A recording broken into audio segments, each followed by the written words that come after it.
नमस्कार दोस्तों, मैं सुरेंद्र सिंह रावत और मैं अपने YouTube channel target with Surendra पर आपका हार्दिक स्वागत और हार्दिक अभिनंदन करता हूं। दोस्तों, जो आज का वीडियो मैं बनाने जा रहा हूं वो है राजस्थान के एकीकरण पे।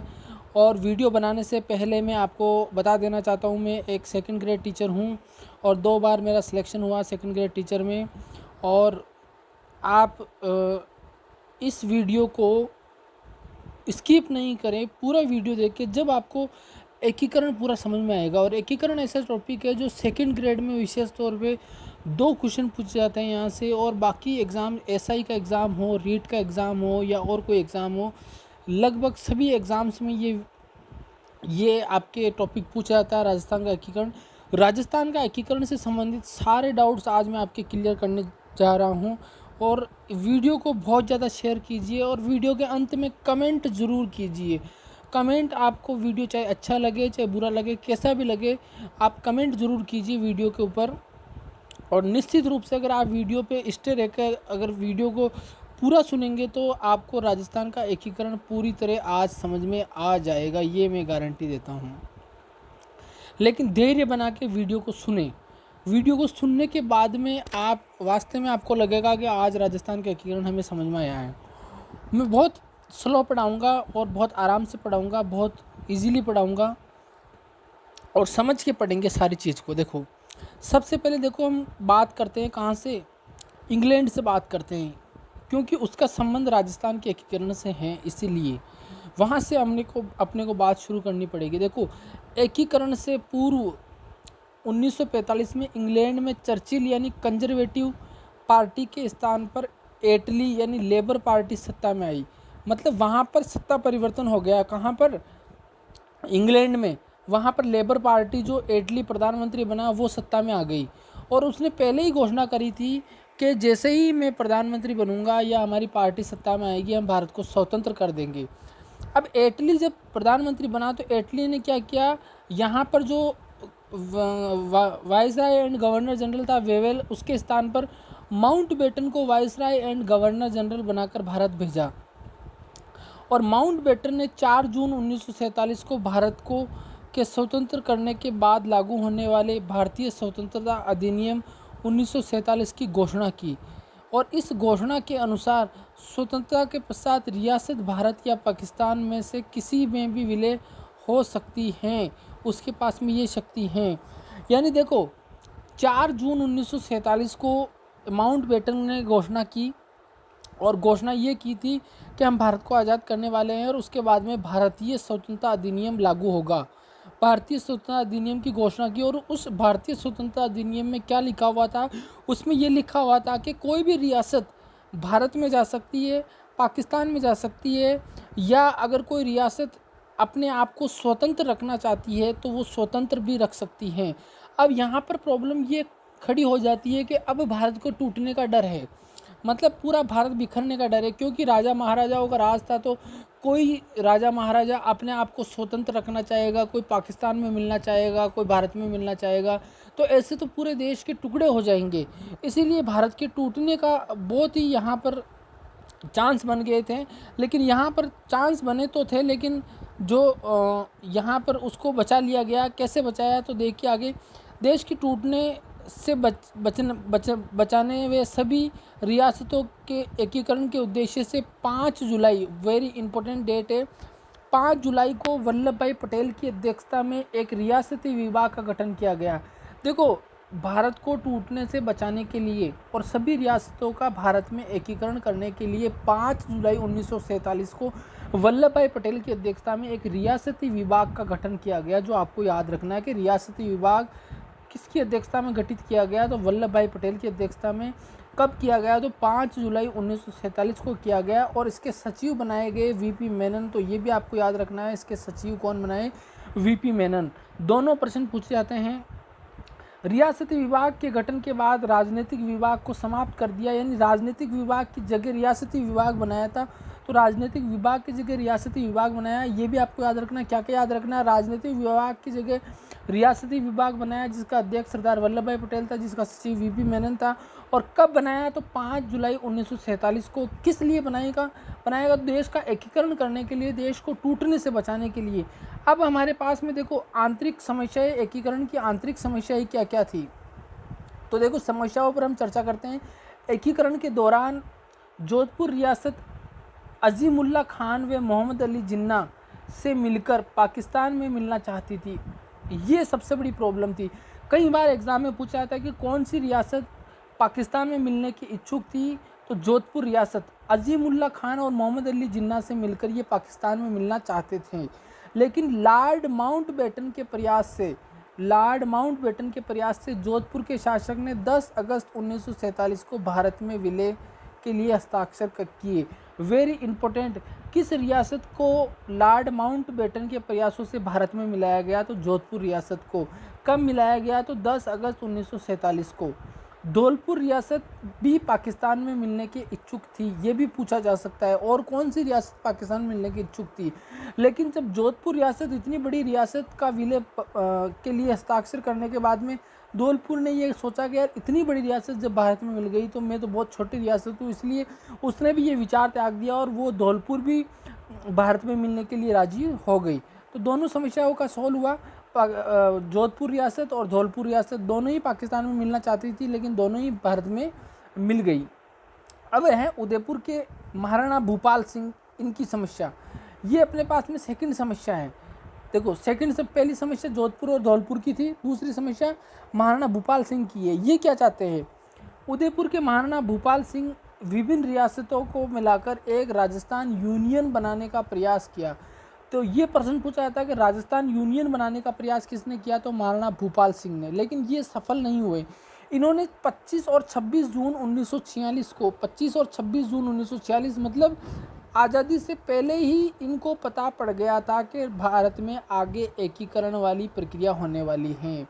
इसीलिए इन्होंने 25 और 26 जून 1946 को ही राजस्थान, गुजरात और मालवा क्षेत्र के राजाओं का एक सम्मेलन बुलाया और उसमें उन्होंने सभी रियासतों को कहा कि हम सबको मिलकर एक राजस्थान यूनियन का गठन कर लेना चाहिए ताकि हम स्वतंत्र भारत में अपना स्वतंत्र अस्तित्व बनाए रख सकने में सक्षम हो सके। ये वाक्य बिल्कुल ऐसा का ऐसा पूछा जाता है, यहाँ तक ये पूरा वाक्य है। हम सबको मिलकर एक राजस्थान यूनियन का गठन कर लेना चाहिए ताकि हम स्वतंत्र भारत में अपना स्वतंत्र अस्तित्व बनाए रख सकने में सक्षम हो सके। देखो पहली समस्या, दूसरी समस्या भूपाल सिंह की। तो भूपाल सिंह राजस्थान यूनियन बनाने का प्रयास कर रहा था और उसने सम्मेलन कब किया? ये डेट आपको याद रखनी है। 25-26 जून 1947 को 25-26 जून 1946 को राजस्थान, गुजरात और मालवा क्षेत्र के राजाओं को सम्मेलन में बुलाया और इसमें से सभी रियासतों को कहा कि हम सबको मिलकर एक राजस्थान यूनियन का गठन कर लेना चाहिए ताकि हम स्वतंत्र भारत में अपना स्वतंत्र अस्तित्व बनाए रख सकने में सक्षम हो सके। यानी ये एक अपना अलग ही देश बनाना चाहते थे। ये दूसरी समस्या थी। तो अब इस समस्या का हल कैसे होता है? भूपाल सिंह का ये प्रयास असफल रहा। वो कैसे रहा आगे आपको बताया जाएगा। इन्होंने 23 मई 1947 को फिर से प्रयास किया। 23 मई 1947 को दूसरा प्रयास किया, सम्मेलन आयोजित किया और जिसमें केवल राजस्थान क्षेत्र की रियासतों को आमंत्रित किया। इस सम्मेलन में जयपुर, जोधपुर और बीकानेर को छोड़कर सभी रियासतों ने उदयपुर के साथ मिलने की सैद्धांतिक सहमति दे दी। मतलब केवल जयपुर, जोधपुर और बीकानेर को छोड़ दे तो बाकी रियासतों ने महाराणा भूपाल सिंह के साथ आने की सहमति दे दी। सैद्धांतिक सहमति के बावजूद देरी होने के कारण ये प्रयास भी क्या रहा? असफल रहा। यानी दूसरा सम्मेलन का प्रयास भी असफल रहा। अब देखो दो समस्या। तीसरी समस्या क्या है? कोटा और बूंदी और झालावाड़ मिलकर एक हाड़ौती संघ बनाना चाहते हैं। ये प्रश्न भी पूछा जाता है कि हाड़ौती संघ कौन मिलकर बनाना चाहते थे? कोटा, बूंदी और झालावाड़ बनाने का प्रयास किया। इसी प्रकार जयपुर ने अलवर, करौली को मिलाकर ढूंढाड़ संघ बनाने का प्रयास किया। ये भी आपको याद रखना है। जयपुर ने अलवर और करौली को मिलाकर ढूंढाड़ संघ और कोटा ने बूंदी और झालावाड़ को मिलाकर हड़ौती संघ बनाने का प्रयास किया। तो ये भी आपको ध्यान रखना है। इसी प्रकार डूंगरपुर, बांसवाड़ा, कुशलगढ़ और प्रतापगढ़ ने वागड़ संघ बनाने का प्रयास किया। ये कौन कौन से संघ बनाने का प्रयास कर रहे हैं, इनको आपको याद रखना है।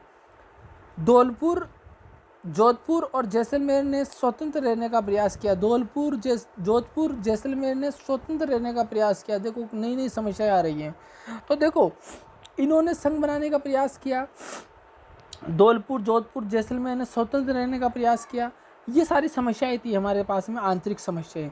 तो इनसे भी कई बार क्वेश्चन पूछा जाता है। तो इसको बहुत ही आप ध्यान से अच्छे से कि हाड़ौती संघ कौन बनाना चाहता था, ढूंढाड़ संघ कौन बनाना चाहता था, वागड़ संघ कौन बनाना चाहता था, ये आप ध्यान से पढ़ें और कमेंट करें कि वास्तव में आपको समझ में आया या नहीं आया। अब एकीकरण को हम पढ़ते हैं। एकीकरण की शुरुआत अब होती है। ये तो समस्याएं थी, यहाँ से भी सवाल आता है, इसलिए ये मैंने पढ़ाया। राजस्थान का एकीकरण 7 चरणों में हुआ। बिल्कुल सीधा प्रश्न, कितने चरणों में हुआ? 7 चरणों में। कितना समय लगा? 8 वर्ष, 7 माह और 14 दिन का समय लगा। एकीकरण में 19 रियासतें और 3 ठिकाने और 1 चीफ कमिश्नर प्रशासित प्रांत का विलय किया गया। कुल मिलाकर अगर आपको कहा जाए तो 19 रियासतें हो गई, 3 ठिकाने हो गए और 1 चीफ कमिश्नर प्रशासित प्रांत का विलय किया गया। इनको मिलाकर टोटल कितने हो जाते हैं? तो 23 हो जाते हैं।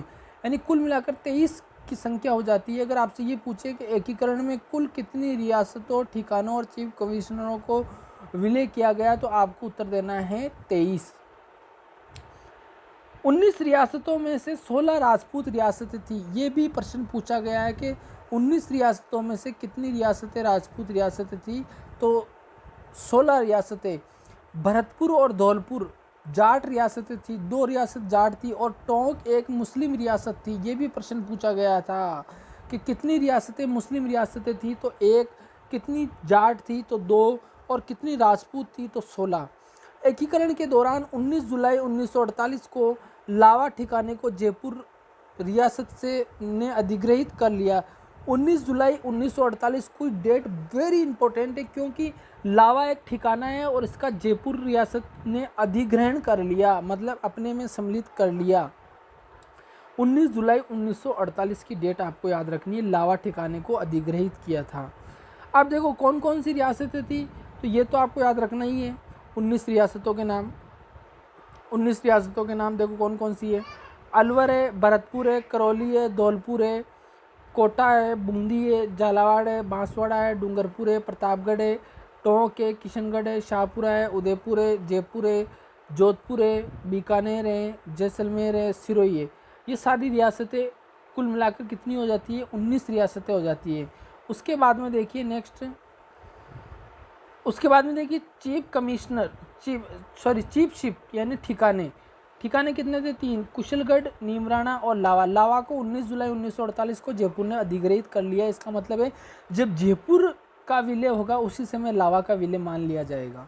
चीफ कमिश्नर द्वारा प्रशासित क्षेत्र अजमेर, मेरवाड़ा, इंपॉर्टेंट है। अब एकीकरण के चरण, तो पहला चरण है कौन सा? प्रथम चरण मत्स्य संघ का विलय। मत्स्य संघ, सबसे पहले मत्स्य संघ, प्रथम चरण मत्स्य संघ। प्रथम चरण में 4 रियासतें, अलवर, भरतपुर, धौलपुर, अलवर, कौन कौन सी? अलवर, भरतपुर, धौलपुर, करौली का विलय कर एक संघ का गठन किया गया। एक संघ का क्या किया गया? गठन किया गया। तो इसको याद कर सकते हो, ABCD, अलवर, भरतपुर, धौलपुर, करौली का विलय किया गया। और ये डेट याद रखनी है, 18 मार्च 1948 को केंद्रीय मंत्री VN गाडगिल द्वारा इसका उद्घाटन भी कर दिया गया। ये सब क्वेश्चन पूछे जाते हैं। अगर कोई नया है, पहली बार एकीकरण पढ़ रहा है, उसको मैं बता देना चाहता हूँ। पुराने तो लगभग सभी जानते हैं, पुराने तो लगभग सभी जानते हैं कि किस तरह अपने को पढ़ना है, लेकिन नए जो भी हैं उनको मैं बता देता हूँ एक बार कि एकीकरण के दौरान ये सब चीज़ें पूछी जाती है। क्या क्या चीज़ें पूछी जाती है कि पहले चरण में कितनी रियासतों को मिलाया? तो 4 रियासतों को। कोई सा भी नाम पूछ सकते हैं, कोई सा भी एक नाम नहीं पूछ सकते हैं, 3 नाम दे देंगे। कब मिलाया, कब इसका उद्घाटन किया? तो 18 मार्च 1948 को। किसने किया? VN गाडगिल ने किया। और के एम मुंशी के आग्रह पर इस संघ का मत्स्य संघ कहा गया। इस संघ की राजधानी अलवर बनाई गई। क्या बनाई? राजधानी क्या बनाई? अलवर। ये भी याद रखना है। ये जब आप बार बार रिवीजन करोगे ना तब अपने आप याद हो जाएगी। राज प्रमुख किसको बनाया गया? धौलपुर के महाराजा उदयभान सिंह को बनाया गया। अलवर प्रजामंडल के नेता शोभाराम कुमाऊत को क्या बनाया गया? प्रधानमंत्री बनाया गया। यानी सारी चीज़ें याद रखनी है आपको। प्रधानमंत्री याद रखना है शोभाराम कुमाऊत, राज प्रमुख धौलपुर के महाराजा उदयभान सिंह, राजधानी अलवर, किसके आग्रह पर इसका नाम मत्स्य संघ रखा? के एम मुंशी के नाम पर। उसके उद्घाटन किसने किया? वी एन गाडगिल ने। कब किया? 18 मार्च 1948। कितनी रियासतें थी? 4 रियासतें थी। कौन कौन सी थी? उनके नाम। तो सारा याद रखना। ये पहला चरण, प्रथम चरण। उसके बाद में देखिए द्वितीय चरण। द्वितीय चरण में देखिए राजस्थान संघ 3 मार्च 1948 को कोटा, डूंगरपुर, झालावाड़ के शासकों ने 9 रियासतों को कोटा, बूंदी, झालावाड़, बांसवाड़ा, डूंगरपुर, प्रतापगढ़, टोंक, किशनगढ़, शाहपुरा, कुशलगढ़ ठिकाने को मिलाकर एक संघ बनाने का सुझाव दिया। इसी दौरान भारत सरकार के माणिक्यलाल वर्मा व बूंदी के महाराजा द्वारा मेवाड़ को भी मिलाने का प्रयास किया गया, परंतु सभी विफल रहे और माणिक्यलाल वर्मा ने कहा कि मेवाड़, ये वाक्य बहुत इंपॉर्टेंट है, कि मेवाड़ की 20 लाख जनता के भाग्य का फैसला मेवाड़ के महाराणा और प्रधानमंत्री नहीं कर सकते हैं। ये इम्पोर्टेंट हैं क्योंकि वो एक्चुअल में मिलना नहीं चाह रहे थे। तो मेवाड़ की 20 लाख जनता के भाग्य का फैसला मेवाड़ के महाराणा व प्रधानमंत्री नहीं कर सकते हैं।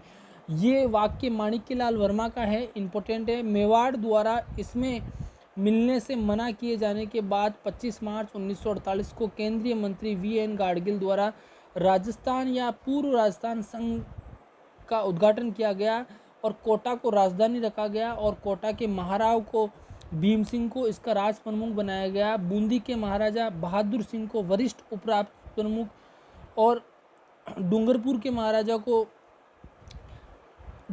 महाराजा को लक्ष्मण सिंह को कनिष्ठ उपराज प्रमुख बनाया गया। शाहपुरा प्रजामंडल के नेता गोकुललाल असावा को प्रधानमंत्री बनाया गया और इस सरणी में विलय पत्र पर हस्ताक्षर करते हुए बांसवाड़ा के महारावल, ये इंपॉर्टेंट है, वेरी इंपॉर्टेंट है, बांसवाड़ा के महारावल चंद्रवीर सिंह ने क्या कहा? मैं अपने डेथ वारंट पे हस्ताक्षर कर रहा हूँ। ऐसा इसलिए कहा कि मैं मिलना नहीं चाहता हूँ लेकिन फिर भी मुझे मिलाया जा रहा है, इसीलिए कहा कि मैं अपने डेथ वारंट पे हस्ताक्षर कर रहा हूँ। तो दूसरे चरण का क्या नाम था? राजस्थान संघ या राजस्थान संघ इसका नाम था। और ये कब इसको 3 मार्च इसका उद्घाटन कब किया गया था? 25 मार्च 1948 को। 25 मार्च 1948 को वी एन गाडगिल द्वारा इसका उद्घाटन किया गया था। इसमें कितनी रियासतें थी? तो ध्यान रखना आपको, कितनी रियासतें थी? 9 रियासतें और एक ठिकाना था कुशलगढ़ ठिकाना। वेरी इंपॉर्टेंट है। 9 रियासतों को याद कैसे करोगे? देखो 3-3 के पैर में याद करो। कोटा, बूंदी और झालावाड़ 3 एक साथ हो जाएगी। हाड़ौती क्षेत्र में आती है तीनों रियासतें। बांसवाड़ा, डूंगरपुर और प्रतापगढ़ भौगोलिक क्षेत्र की दृष्टि से देखें तो एक ही जगह है। 3 एक मुस्लिम, टोंक बिल्कुल अलग रियासत हो गई, किशनगढ़ एक टुच्ची मुच्ची रियासत हो गई और एक शाहपुरा, ये एक अलग रियासत हो गई और एक ये कुशलगढ़ ठिकाना अलग हो गया। तो देखो 3 तो अजीब रियासत है, टोंक, किशनगढ़, शाहपुरा, इनका लिंक ही नहीं बैठ रहा है। और 3-3 रियासत यानी कोटा, बूंदी, झालावाड़, ये 3 एक साथ, बांसवाड़ा, डूंगरपुर, प्रतापगढ़ 3 एक साथ 6, टोंक, किशनगढ़, शाहपुरा 9 और एक कुशलगढ़ एक ठिकाना, यानी कुल मिलाकर 9 रियासत और एक ठिकाने को मिलाकर कुल मिलाकर 9 रियासत और एक ठिकाने को मिलाकर राजस्थान संघ का निर्माण किया गया और उसका 25 मार्च 1948 को वी एन गाडगिल द्वारा राजस्थान संघ या पूर्व राजस्थान संघ का उद्घाटन किया। कोटा को राजधानी और कोटा के महाराव भीम सिंह, ये भी पूछा जाता है, कोटा को राजधानी बनाया गया और भीम सिंह को क्या बनाया गया?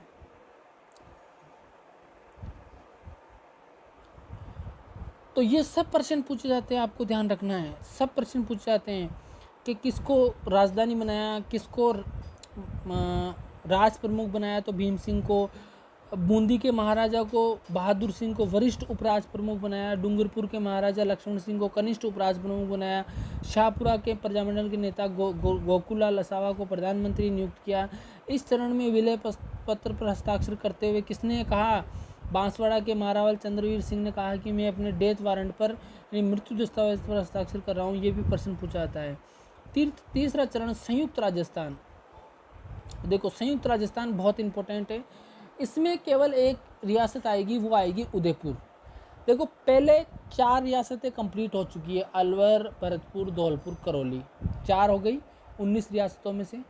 दूसरे चरण में राजस्थान संघ या पूर्व राजस्थान संघ के अंदर कितनी रियासतें? 9 रियासतें और एक ठिकाना। तो 4 पहले में, दूसरे में 9, कितनी हो गई? 13 और एक ठिकाना हो गया। ठीक है, अपने को पूरा आंकड़ा कितना करना है? 23 का आंकड़ा करना है। अब देखो यहाँ पर एक रियासत आएगी तृतीय चरण में, जिसको संयुक्त राजस्थान बोलते हैं। मेवाड़ की समस्याएं क्या क्या थी? पहले तो मेवाड़ की समस्या, वे महाराणा भूपाल सिंह की 3 मांगे थी। मेवाड़ के मैं जब मिलूंगा जब मेरी ये मांगे पूरी की जाएगी। मेवाड़ के महाराणा आजीवन राज प्रमुख रहेंगी, मतलब जब तक आजीवन, मतलब जब तक जीवन है जब तक राज प्रमुख रहेंगे। दूसरी, उदयपुर राजधानी होगी। तीसरी, 20 लाख रुपये प्री पर्स के तौर पर दिए जाए, मतलब खर्चे के लिए दिए जाए।